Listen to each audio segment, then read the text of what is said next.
Bonsoir à tous, bienvenue sur Monaco Info si vous nous rejoignez. Nous sommes le samedi 25 janvier et voici les titres de l'actualité.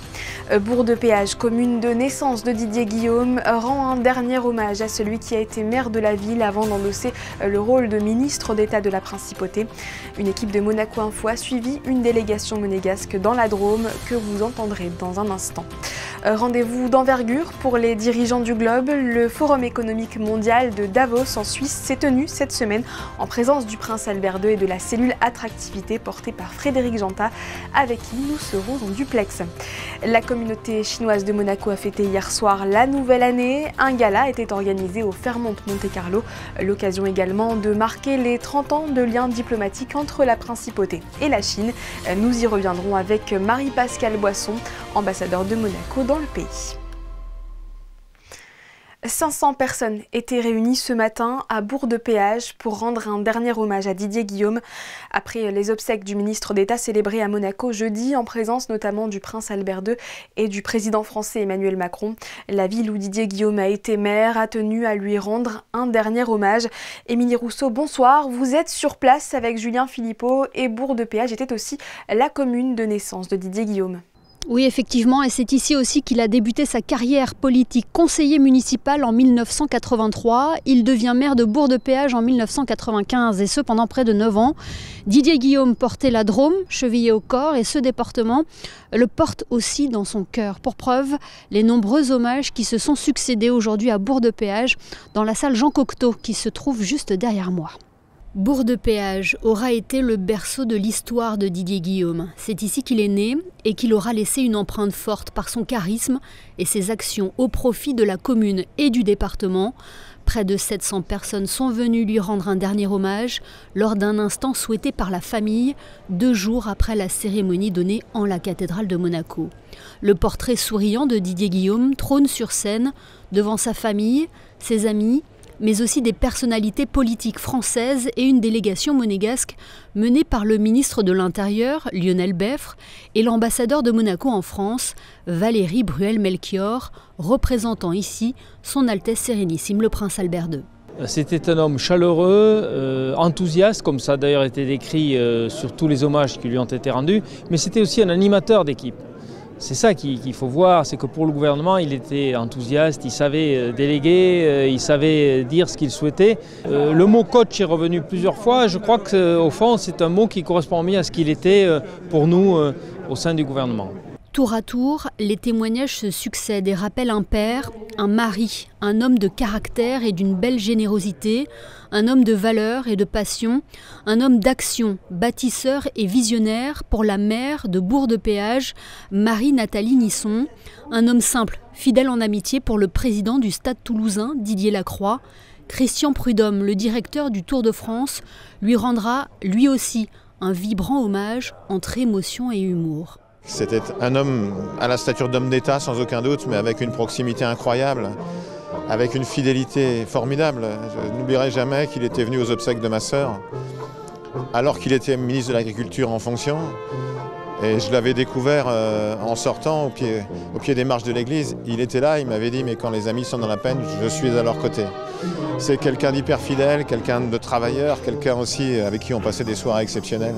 Il y a des rencontres qui vous marquent dans la vie. Je l'ai connu dans la Drôme. La dernière fois où je l'ai vu, c'était à Monaco, au début du mois de décembre. Et nous avions convenu de nous voir à l'arrivée de Paris-Nice, une petite escapade quittant Nice pour la Principauté. Ce sera sans lui. Le chef étoilé Michel Chabran et les amis d'enfance de Didier Guillaume garderont le souvenir d'un homme ancré à ses racines drômoises qui avait fait de lui un homme de terrain. On avait ce point commun parce qu'on est quand même des gens du coin et on est attachés à nos valeurs, et aux valeurs du terroir, les moments de partage, de l'amitié, et c'était vraiment un grand monsieur. J'ai eu beaucoup de peine, mais c'était vraiment un grand monsieur. Et l'hommage qu'il a eu, que ce soit à Monaco ou ici, voilà, ça reflète tout à fait le personnage et c'est l'hommage qu'il méritait. Quelle que soit notre histoire avec lui, on aimait le même homme. Et il nous aimait tous de la même façon, c'est d'une évidence. Voilà, et à la fois il va nous manquer, mais il est toujours avec nous. La cérémonie s'est achevée par un dernier au revoir sur des applaudissements appuyés et sincères avec en fond Les copains d'abord de Georges Brassens, une chanson qui reflète les qualités humaines du ministre d'État, lui qui aimait à dire « Pour savoir où l'on va, il faut savoir d'où l'on vient ». Sa commune natale vient de lui rendre un très bel hommage.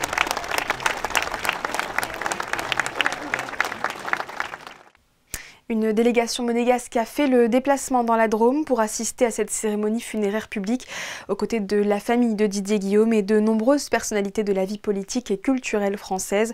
Je vous propose d'écouter les réactions du président du Conseil national Thomas Brezzo et du maire de Monaco Georges Marsan. C'est l'homme qu'on est venu saluer ici, et c'est toutes les qualités qu'on a pu voir, qu'on a pu apercevoir, qu'on a encore découvert auprès de ses amis, auprès de ses proches ici. On a perdu quelqu'un un grand homme d'État pour tout ce qu'il a fait en 4 mois. C'est quelqu'un qui a appréhendé directement le sens des institutions et la nécessité de trouver le consensus, notamment entre le gouvernement et le Conseil national. Et quand on a des qualités qui sont les siennes, des qualités humaines, notamment la franchise, la loyauté, la droiture, finalement ça aura bien fonctionné en si peu de temps. Et c'est vrai que ça aura donné une nouvelle manière de gouverner, je pense, en principauté, et qui aura montré toute son efficacité. Il était unanimement apprécié avant tout par la population.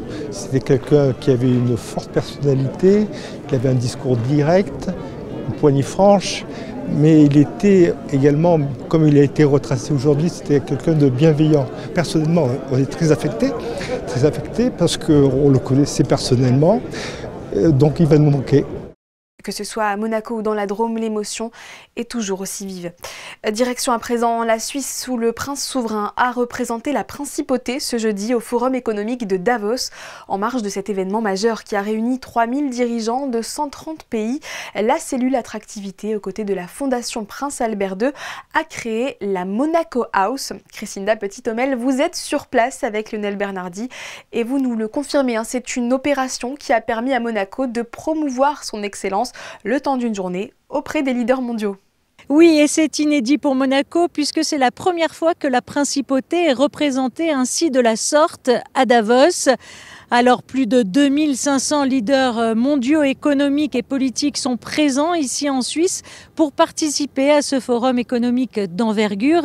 Et en marge de cet événement, la Monaco House, quant à elle, rassemble l'ensemble de l'écosystème de l'attractivité monégasque. L'objectif, promouvoir ces initiatives en matière d'innovation, de durabilité et d'attractivité, bien sûr. Située à quelques pas du village du World Economic Forum, la Monaco House était le lieu idéal pour faire briller les atouts de la principauté. C'est très important, c'est vraiment un endroit dans le monde extraordinaire sur 4 jours où les plus grands leaders internationaux se croisent, échangent et prennent des décisions. C'est à la fois important du point de vue concret, c'est-à-dire pour faire partie de ce groupe resserré de décideurs, et aussi d'un point de vue de communication pour s'assurer que Monaco reste bien sur la carte des pays qui comptent. Nous avons des ministres, nous avons la chance d'avoir des grands entrepreneurs, des brillantes personnalités aussi de grandes sociétés dans le monde entier.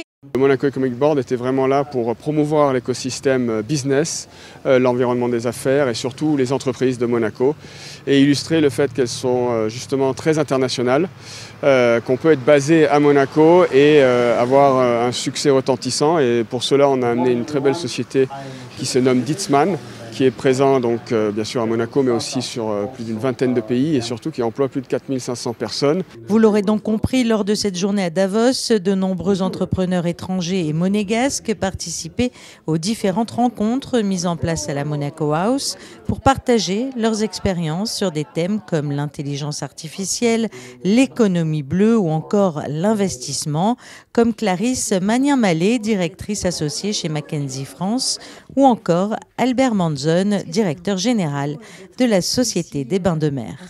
Il y a une demande pour les marques de luxe qui mettent en avant tout ce qui est artisanat, qualité, l'exclusivité, la personnalisation de l'expérience. Et donc c'était pour en fait partager ces grandes tendances qui émergent et puis aussi toutes ces aspirations que peuvent avoir les consommateurs par rapport aux grandes marques un peu dans toutes les régions du monde.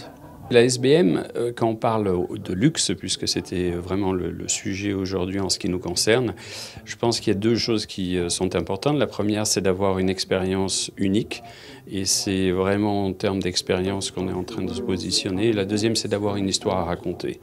Toutes les marques de luxe aujourd'hui vont chercher des histoires, et nous, on a la grande chance d'en avoir une qu'on n'a pas besoin d'inventer. On est là depuis 162 ans. Notre destin est lié à celui de nos princes, et donc on a une des plus belles histoires et une des plus longues histoires d'Europe. Notre travail, c'est de toujours la mettre à jour et de toujours faire en sorte que ces expériences soient très importantes et préférables pour non seulement nos clients habituels, mais aussi pour les nouvelles générations. Et si le monde de l'entrepreneuriat a été mis en lumière, celui de l'environnement l'était également. Une journée qui s'est achevée avec la venue du prince souverain à la Monaco House, un lieu qui a su positionner à Davos la principauté comme un territoire d'opportunités auprès des plus grands leaders influents dans le monde. Et pour nous détailler les enjeux de cette Monaco House et plus généralement de ce déplacement à Davos, nous sommes en duplex avec le délégué interministériel à la transition numérique et à l'attractivité. Frédéric Jonta, cette présence était essentielle pour Monaco? Évidemment. Davos est un carrefour où se rencontrent tous les acteurs économiques et politiques mondiaux. Tous les décideurs qui peuvent aider à Principauté pour les sujets liés à la liste grise, pour les sujets liés au développement économique, pour discuter d'investissement, pour discuter de régulation. Il était indispensable que la voix de Monaco et que les acteurs économiques monégasques soient présents aujourd'hui. C'est pour ça que nous avons créé cette Monaco House, où nous avons associé autour des équipes d'attractivité la MAF, la SBM, des acteurs du privé, et nous avons eu la chance que le prince souverain soit présent avec nous aujourd'hui pour dire quelques mots. Cette année, le thème du forum était « Collaborer à l'ère de l'intelligence » et c'est ce que vous avez pu faire, collaborer avec les participants et trouver ensemble de nouvelles opportunités. Évidemment, Monaco est un pays qui, quelque part, s'abreuve des talents et des idées du reste du monde. Ici, nous rencontrons des entrepreneurs, des investisseurs qui nous parlent de ce qui se fait partout, qui nous parlent de comment les pays voient les problématiques liées à l'environnement, liées à l'intelligence artificielle, liées au développement économique. Et quelque part, on s'en inspire pour pouvoir développer des activités à Monaco. Nous avons fait de nombreuses rencontres. J'ai pu discuter, par exemple, avec le ministre des Finances de Bahreïn, avec le directeur général d'AXA. Demain, d'autres rencontres sont prévues.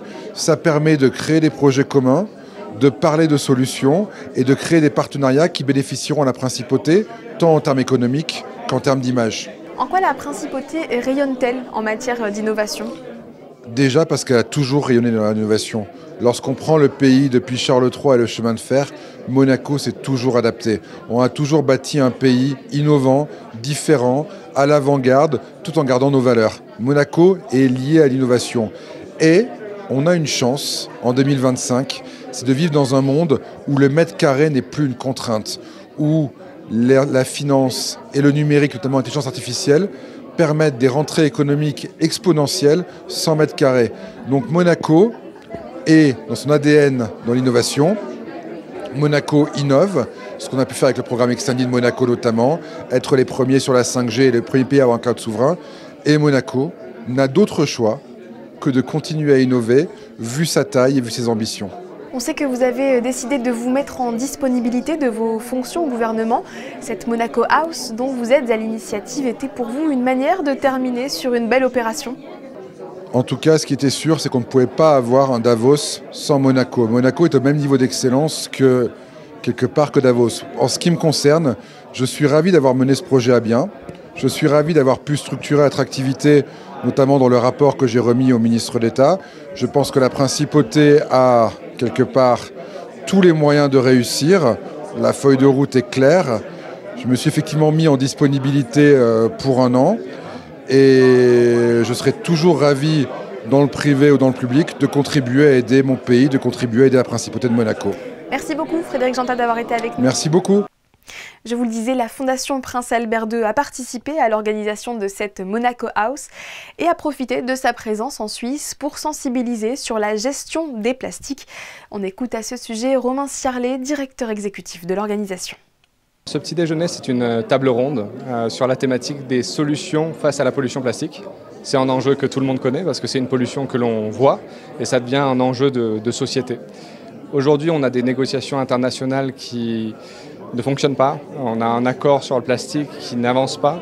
Et donc, il y a un besoin de mobiliser la société plus largement, de mobiliser le secteur privé, le secteur public. Et c'est ce que l'on essaie de faire avec ce petit déjeuner. 40 personnes de très très haut niveau. On a du senior management, de grandes entreprises qui utilisent le plastique, des producteurs de plastique. On a des investisseurs, on a des grandes familles. Et l'idée, c'est d'offrir une plateforme pour que tous ces acteurs puissent échanger et qu'on comprenne quelles peuvent être les dynamiques pour faire face à cet enjeu. Il n'était pas présent au forum de Davos, mais y a participé par visioconférence. Donald Trump et ses prises de position ne sont pas passées inaperçues. Le 47e président américain a prêté serment il y a quasiment une semaine, lundi le 20 janvier. L'heure pour nous de dresser un premier bilan. Alexandra Pani, bonsoir. Vous êtes notre correspondante permanente aux États-Unis. Les premières mesures prises par Trump marquent d'ores et déjà le début d'un nouveau chapitre pour le pays. Bonsoir à vous. Il a promis un âge d'or des États-Unis. Il y avait annoncé signer dès les premières heures de son mandat une centaine de décrets pour frapper les esprits. Mais avant de revenir sur ces premières mesures et cette première semaine de Donald Trump à la Maison-Blanche, je vous propose d'écouter les inquiétudes et les attentes des Américains que j'ai pu rencontrer dans la rue. Well, I'm not a Republican, so I'm hoping that these next 4 years has a little more intelligence than the 4 years that Trump served previously. I'm hoping for a little more compassion. I'm hoping that on the world stage we don't look like fools again. Hopefully the country doesn't stay so divided. I think that it's very 50-50. A lot of people support him, a lot of people don't support him. It's very extreme, it's very polarized. So I hope that we can come together as a country. I'm hoping that he's so chaotic like last time that he's not able to get as much done. Honestly, his vice president would be more dangerous. To see the people that I care about and the people I love live in fear of whether they are going to be able to love each other tomorrow or do whatever tomorrow, it's really frustrating. Trying to be hopeful. My hope as a teacher is education reform. I'm a little worried about the future of my students as well as my son. So I hope that some things do change with education and for children with special needs. I also hope to see some changes globally in our relationships with other countries. Beaucoup d'incertitudes pour ces 4 années à venir. Alors, quelle direction Donald Trump a déjà pris pour ses premiers jours de mandat? Sur le site officiel de la Maison-Blanche, l'on peut lire les priorités de l'administration Trump-Vance. Rendre l'Amérique sûre à nouveau, rendre l'Amérique abordable et dominante énergétiquement, assainir l'administration et revenir aux valeurs américaines, les thèmes phares qui ont dominé sa campagne. Ces textes réglementaires signés en ce début de mandat auront plusieurs impacts sur la politique qu'il va mener ces 4 prochaines années, mais aussi dans ses relations avec les autres pays. Je vous propose de revenir sur quelques points déjà marquants. Jeudi, le président américain s'est exprimé par vidéo au sommet de Davos, où il a menacé les grands patrons de venir investir aux États-Unis ou d'en payer les conséquences tarifaires. Plus tôt dans la semaine, il a rappelé son ambition d'augmenter les taxes douanières avec le Canada et le Mexique de 25% et augmentera également celles avec la Chine et l'Europe. Son objectif, d'après lui, protéger le Made in USA. Autre décision prise en ce début de mandat, celle liée à l'immigration, l'un de ses chevals de bataille. En milieu de semaine, la Chambre des représentants a donné la dernière validation à un projet de loi qui prévoit de placer automatiquement en détention des migrants en situation irrégulière déjà condamnés ou inculpés pour certains délits. Cela sera donc certainement la première loi que Donald Trump signera en tant que 47e président. Rappelons que dans son discours d'investiture, il a déclaré l'état d'urgence à la frontière sud. Il souhaite stopper l'arrivée de migrants et a déjà suspendu le programme d'admission depuis lundi, laissant des milliers de personnes en attente de réponse bloquées à la frontière. Il compte également supprimer le droit du sol en vigueur depuis 1898 aux États-Unis et inscrit comme 14e amendement de la Constitution américaine. Autre état d'urgence déclaré, celui de l'énergie. Cela donne ainsi le pouvoir à son administration de renforcer le développement d'énergies fossiles, où il a repris son slogan dans son discours lundi, « Drill, baby, drill », drill signifiant forêt. Donald Trump a également déjà signalé son retrait de l'accord de Paris. Sur le plan international également, il souhaite se retirer de l'OMS, l'Organisation mondiale de la santé. Les États-Unis font partie des principaux donateurs historiques de cette organisation. Et pour terminer cet aperçu des premières décisions du nouveau président américain, quelques autres phrases choc. Il a déclaré que pour le gouvernement, seuls deux sexes existent, le masculin et le féminin, mettant ainsi fin aux politiques d'aide pour les personnes transgenres mises en place sous Biden. Il souhaite renommer le golfe du Mexique en golfe d'Amérique ou encore reprendre le canal de Panama, cédé par les Américains en 1999. Reste à savoir à présent si ces décrets et annonces se traduiront réellement dans les faits ou s'ils resteront symboliques. Bientôt un mois que nous sommes passés en 2025, mais pour les Chinois, c'est mercredi, le 29 janvier. À Monaco, le Nouvel An a été fêté avec un peu d'avance hier au Fairmont de Monte-Carlo. Retour sur ces célébrations avec Marie Bonnet-Blanc et Thomas Deus.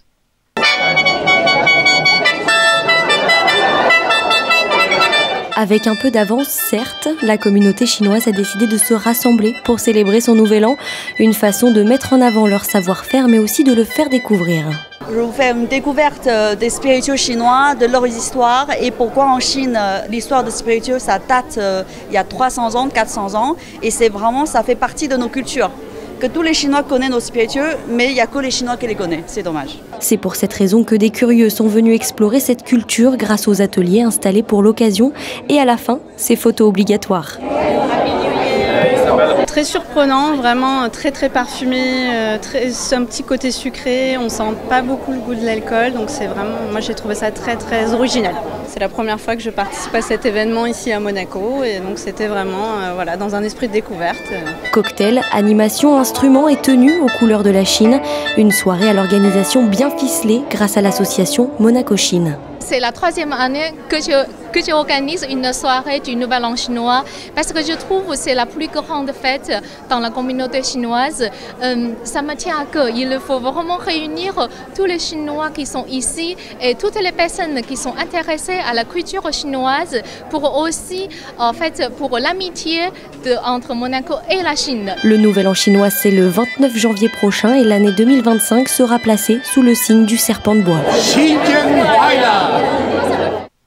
Un gala qui célébrait également, vous l'aurez compris, un anniversaire, les 30 ans de relations diplomatiques entre la Principauté et la Chine, deux pays que tout oppose à première vue, mais dont les objectifs de rayonnement convergent. C'est ce que va nous préciser notre second invité, l'ambassadeur de Monaco auprès de la République populaire de Chine, qui est avec nous. Bonsoir Marie-Pascale Boisson. Bonsoir. La Principauté de Monaco et la République populaire de Chine ont établi officiellement des relations diplomatiques le 16 janvier 1995. Dans quel contexte les premiers échanges ont-ils vu le jour? En fait, le prince régnier a souhaité établir ces relations parce qu'il y avait eu des contacts avec les autorités de la République populaire de Chine qui notamment agit de plus en plus, et c'est un secret pour personne, à l'international. Et bien que tout petit pays, Monaco est un État souverain qui a une voix à l'ONU. Et dans ce cadre-là, l'établissement de relations bilatérales semblait tout à fait logique et nécessaire, et notamment parce que l'ambition de Monaco est aussi de rayonner à l'international. Et forcément, avoir des consuls, des ambassadeurs, dans un pays notamment aussi important que la Chine, telle qu'elle l'est aujourd'hui, en tout cas, c'est important et c'est une manière d'exister, que Monaco existe à l'étranger y compris dans un immense pays comme la Chine. Ce sont des pays très différents, vous venez de le dire, en évoquant leur taille notamment. En quoi ce lien avec la Chine est-il important, voire nécessaire pour Monaco ? Il est important et nécessaire parce qu'encore une fois, Monaco, à travers les siècles, a toujours existé par son rayonnement international. Et même quand je suis en Chine, que l'on me demande d'où je viens et que je dis je suis l'ambassadeur de Monaco, tout de suite les gens connaissent la principauté de Monaco qui est célèbre à travers la personne du prince, bien sûr, qui est allé notamment aux Jeux Olympiques d'hiver à Pékin, et aussi grâce à des voyages comme celui du président Xi Jinping en 2019, la première visite d'État d'un président chinois en principauté. Et pour la Chine, quel est l'apport de la principauté ? La principauté est perçue en Chine comme un tout petit pays, mais très beau et très riche. Et en fait, les Chinois sont très intéressés par le tourisme et en fait voient avec Monaco une image de succès. C'est un pays qui réussit. C'est un peu pour eux un mystère, mais c'est aussi notre ADN. Comment un aussi petit pays a pu rester indépendant depuis le XIIIe siècle, rayonner malgré sa petite taille à l'international et avoir cette importance économique, puisque vous le savez sans doute, nous sommes un des pays qui a le PIB per capita le plus important du monde. Et ça, les Chinois le savent. La coopération entre les deux pays s'opère dans différents domaines. Le commerce, la communication, l'environnement, l'art ou encore le sport, c'est bien cela ? C'est cela, oui, effectivement. Les relations, notamment sur le plan de l'environnement, deviennent de plus en plus importantes, en priorité par l'action de la branche chinoise de la Fondation du Prince Albert II, qui travaille avec des entités chinoises sur des projets de préservation de la biodiversité ou également des études scientifiques sur les écosystèmes aquatiques et également au niveau universitaire et éducatif, puisque la Fondation du Prince Albert II attribue une bourse aux étudiants les plus méritants de l'université de Tsinghua, donc l'université de Pékin qui est d'un niveau internationalement reconnu, pour les étudiants qui travaillent sur des projets originaux en matière d'environnement. Le prince Albert II et le président chinois Xi Jinping ont échangé à l'occasion de cet anniversaire et se sont dit prêts à élargir leur coopération. Comment la collaboration pourrait-elle évoluer aujourd'hui ? Alors, notamment, nous avons un projet pour 2025 d'une mission économique. Moi-même, j'étais à Macao, à Hong Kong au mois d'avril, où nous avons rencontré les autorités locales. Nous avons organisé pendant la grande exposition internationale de Shanghai sur les importations un pavillon de Monaco dans le hall réservé aux pavillons nationaux, qui a vraiment remporté un très grand succès, et d'abord auprès des entrepreneurs monégasques qui étaient présents, et beaucoup d'entre eux sont intéressés par le marché chinois, dont tout le monde sait qu'il est effectivement très important. Enfin, un mot sur le Nouvel An chinois que vous avez fêté hier à Monaco. Oui, à l'initiative d'une association entre la Chine et Monaco, sino-monégasque, nous avons organisé un Nouvel An chinois avec des personnalités de la principauté. Et il y avait notamment des élèves de notre collège qui apprennent le chinois, qui ont fait un petit spectacle et d'autres représentations culturelles. Et donc j'en profite pour souhaiter une très belle année du serpent de bois en chinois, donc Xinan Kuai Le. Merci Marie-Pascale Boisson pour toutes ces informations concernant les relations diplomatiques entre la principauté et la Chine, qui, on le rappelle, ont été initiées il y a 30 ans. Merci beaucoup. Fondateur du musée naval de Monaco, le professeur Claude Palanca nous a quittés. Chirurgien dentiste de formation, le monégasque est décédé jeudi le 23 janvier à l'âge de 94 ans. Claude Palanca avait été l'époux d'Hélène Pastor et le couple avait donné naissance à Gildo Palanca Pastor. À ses proches, la rédaction de Monaco Info adresse ses sincères condoléances. Et pour les passionnés de navires, sa collection est toujours visible non plus en principauté mais à Ventimille, à la frontière italienne.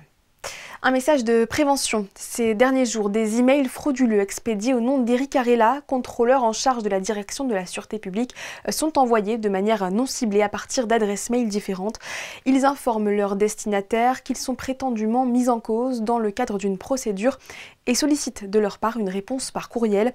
Si vous avez reçu cette fausse convocation mentionnant à votre rencontre des poursuites pénales pour des faits de nature sexuelle, surtout n'y répondez pas, et si un document y est joint, ne l'ouvrez pas. En revanche, vous pouvez faire suivre l'email à cyber@gouv.mc.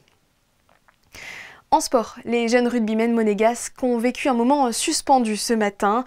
Sia Kolisi, capitaine emblématique de l'équipe nationale sud-africaine de rugby, leur a rendu visite au stade Prince Héréditaire Jacques.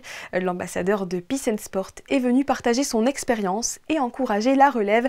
Juliette Rappert lui a tendu le micro.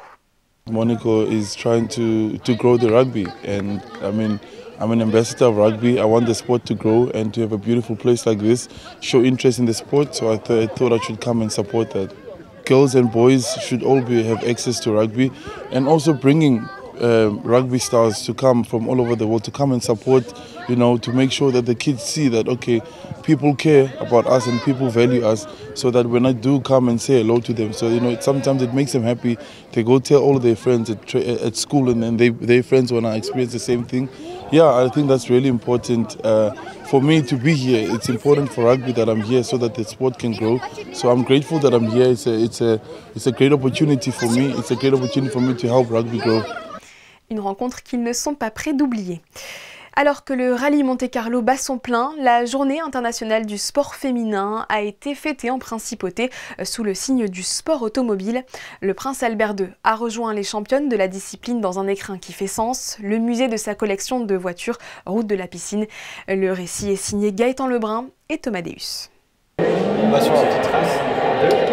Situé à quelques pas du circuit emblématique du Grand Prix, s'est tenue pour la première fois à Monaco la journée internationale du sport féminin, une édition 100% tournée vers les sports automobiles. De nombreuses femmes influentes du milieu du sport étaient présentes pour encourager et échanger avec les jeunes amatrices de sport mécanique afin de déconstruire l'image d'un sport réservé aux hommes.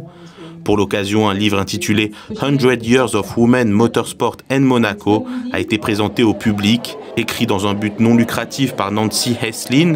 Ce livre est un message d'espoir pour toutes les femmes à ne pas hésiter et poursuivre leurs rêves. On a eu le FIA, on a eu Formula One Academy, on a eu tous qui étaient là, Iron Dames, imaginez, ils sont tous présents en disant que c'est pas juste une question d'être un pilote, on peut faire n'importe quoi dans sa vie, il y a plein d'opportunités dans le monde de motorsport, et grâce à Monaco, on a beaucoup de connexions déjà, mais il faut on soutienne tous les femmes, il faut on parle de ça pour trouver qu'est-ce que vous allez faire dans la vie.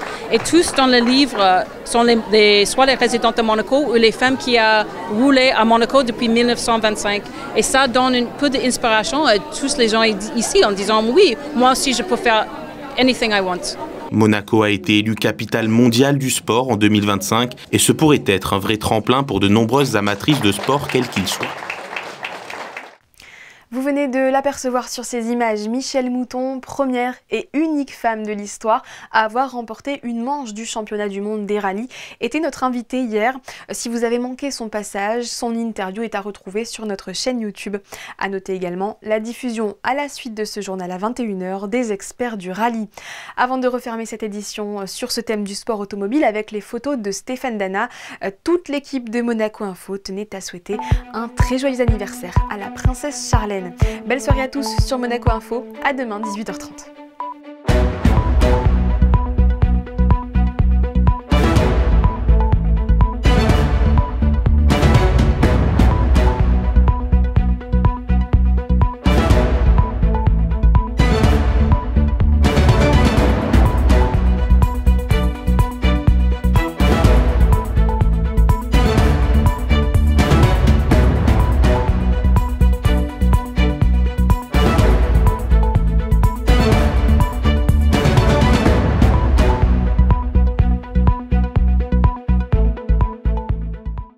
Retrouvez la météo avec Suisse Courtage, le spécialiste de l'assurance à Monaco depuis plus de 35 ans. Notre expertise à votre service. Bonsoir à tous, on se retrouve pour la météo de demain et le ciel il sera dégagé avec quelques nuages dans l'après-midi. Côté température, il fera 13 degrés dans la matinée et puis jusqu'à 15 degrés dans l'après-midi.